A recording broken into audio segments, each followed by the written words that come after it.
guys, welcome back to Zik the Programming Guide channel.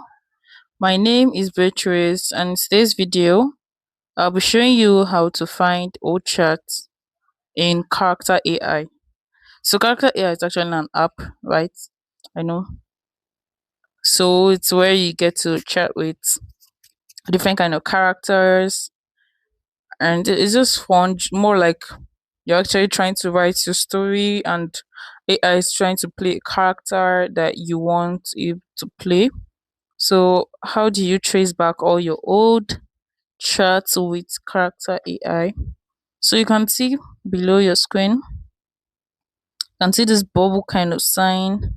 Click on that, and you're going to see all the history, all the characters you've chatted with. And if you can't define, or maybe it's too long, you can just click on search and search the particular one you're looking for and click on it. So, that's actually how to trace back old chats and Character AI. So let's say you are in the chat and you still want like more old chats and the rest of that.